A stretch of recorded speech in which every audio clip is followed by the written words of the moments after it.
Hey, welcome to the channel. Thanks for stopping by.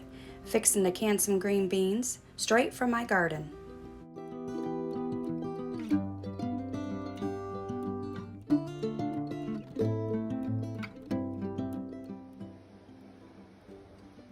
I'm going to be doing a voiceover on this video, and as you see, that was a pressure canner there. You have to pressure can your veggies. That is the recommended way, and I'm doing pints, so I added a half a teaspoon of salt into each jar. You don't have to do that, but I always add salt. And then I fill my jars up, and you want an inch headspace, and so I filled the beans up to where I thought it was around about an inch, and then you fill it with water, making sure all the vegetables are covered. And then, like you just seen me do, that as a debubbler, you just run it down the side. Wipe the rims off with vinegar water on my little rag, and then I put my lid on, and then the ring I just do finger tight. You don't scrunch down that ring. Now you want your jars to be hot, so there's a couple different ways you can do this. One is getting another stock pot, filling it with water, putting your jars in there and boiling the water, and then cutting it off. Or you can put your jars in the oven, preheat your oven to 170, and then cut your oven off. Or you can put your jars inside the sink and take a tea kettle with boiling water and pour the boiling water into it, and that keeps them nice and hot too.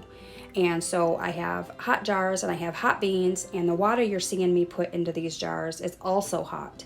And the lids I just warm up. I know you don't have to warm up the lids anymore, so they say, but I still do.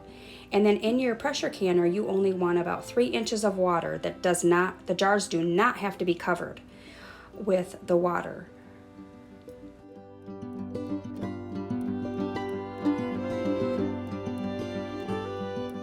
So right now is a good time to turn on your pressure canner, and as long as it has 2 to 3 inches of water in there, turn it on to a medium-high heat to get it nice and warm.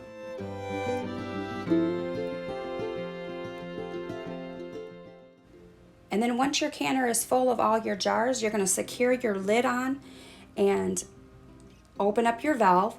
And when your valve is open and you turn the heat up to high, you're going to start pushing out that air in there, and you're going to see a steady stream of steam coming out of your vent. And when you see this, you're going to set your timer for 10 minutes and let it vent out for 10 minutes. This is a very important step.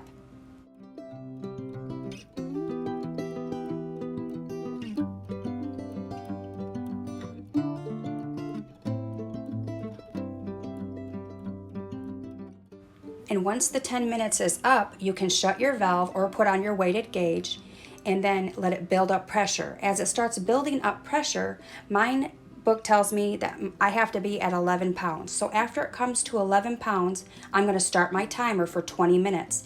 Paying attention that it does not drop below the 11 pounds. If it does, I have to start all over again.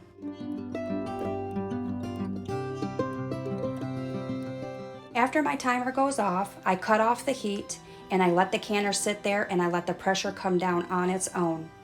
After the pressure is gone off the gauge, I still will let it set for a little bit longer, and then I will remove the lid and let it set just for about 5 more minutes. Thanks for watching, and God bless.